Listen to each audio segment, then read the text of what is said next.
Olá, meus amigos, Deus abençoe a vocês todos.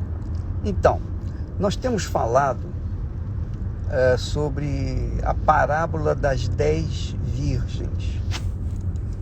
E só para você ter uma noção da grandeza dessa palavra, dessa parábola, só para você ter uma ideia, presta atenção.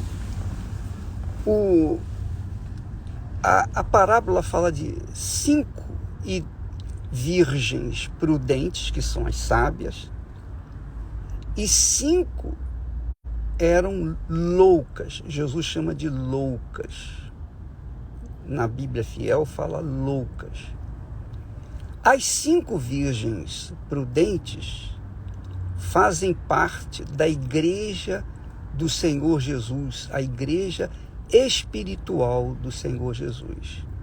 A igreja cuja cabeça é o Senhor Jesus. E o corpo é formado por aqueles que são selados com o Espírito Santo, batizados com o Espírito Santo. Essa igreja espiritual, a igreja do Senhor Jesus, a verdadeira igreja do Senhor Jesus, a qual ele disse, olha, as portas do inferno não prevalecerão contra a minha igreja. Essa é a igreja. Então você vê, quando uma pessoa se destrói, se desfaz da fé, abandona a fé, é porque ela não fazia parte da igreja espiritual. Ela fazia parte da igreja institucional. A igreja institucional é formada por as igrejas evangélicas, as igrejas denominacionais, a igreja A, B, C, D, universal, inclusive. Então, essa é a igreja física, que trabalha para trazer as pessoas para a igreja espiritual. Entenda bem isso.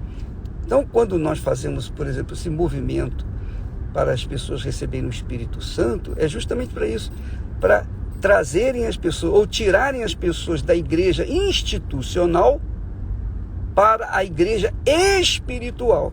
Porque a igreja espiritual prevalece. A igreja institucional, Jesus já disse, não ficará pedra sobre pedra. Então, esse é um ponto que nós aprendemos na parábola das 10 virgens. Mas o principal ponto da parábola começa quando Jesus diz assim: o reino dos céus é semelhante, será semelhante. Olha só, o reino dos céus. Então ele está falando do objetivo principal que norteia a vida da igreja espiritual. Quem faz parte da igreja espiritual tem esse discernimento de que as virgens prudentes, elas levavam o azeite extra para, no caso de faltar, no caso do noivo demorar, então elas tinham azeite para manter a sua chama acesa. Esse azeite representa o batismo com o Espírito Santo. Bacana, né? O azeite representa o Espírito Santo. Então, já as virgens loucas, elas eram virgens. Elas faziam parte da igreja, mas não da igreja espiritual. Elas faziam parte da igreja institucional. Isso é muito forte. Elas faziam parte da igreja A, B, C, D. Você já viu aquelas pessoas que dizem assim: ah, eu sou da minha igreja, a minha igreja. As pessoas adoram mais a sua igreja do que o próprio Senhor Jesus. Elas têm que adorar é o Senhor Jesus. Ele que é o cabeça da igreja. Quem faz parte da igreja espiritual preza o cabeça, que é Jesus, que é o rei do reino dos céus. Mas quem não nasceu de Deus, não nasceu do Espírito, faz parte da igreja institucional. Pode ser fiel na igreja, pode ser uma pessoa legal, pode não viver no pecado, porque a virgem era santa, supostamente santa, Só Deus via o seu pecado.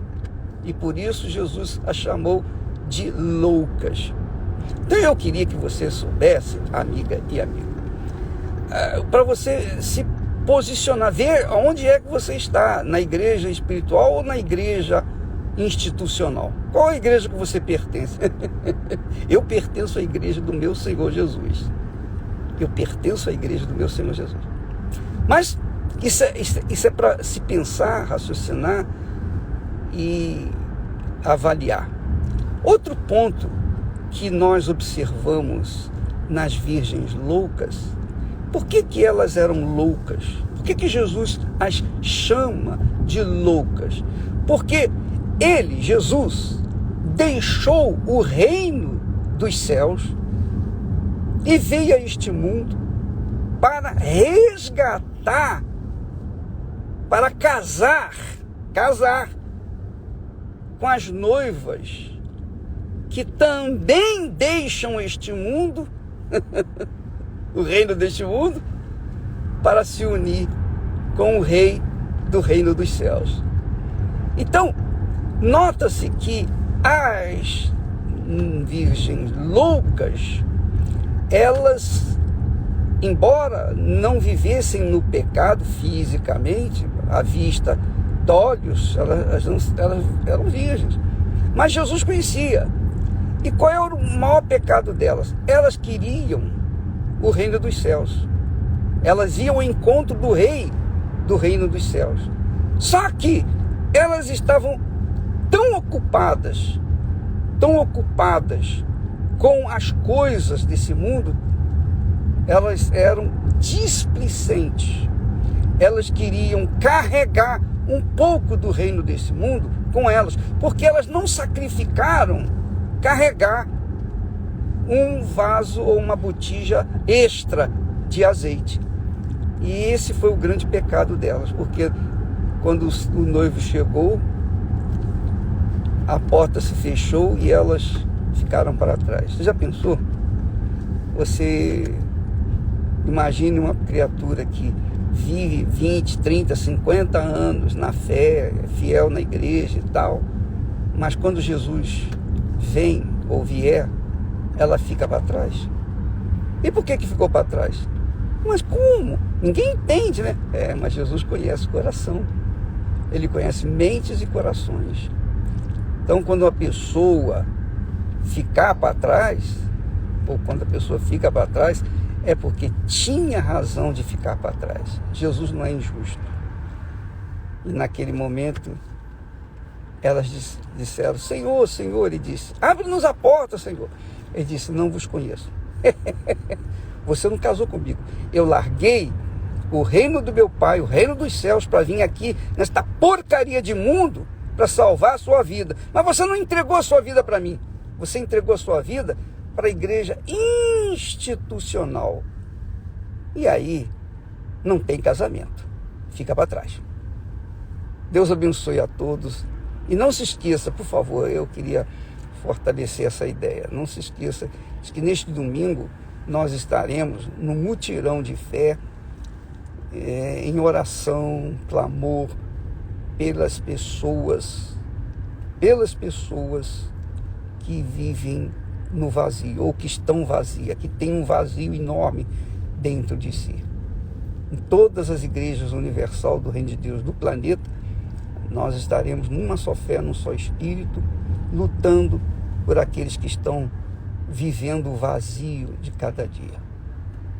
Você nos ajude e traga uma pessoa que você conhece que esteja vazia, tá bom? Deus abençoe e até a próxima. Até amanhã, em nome do Senhor Jesus. Amém.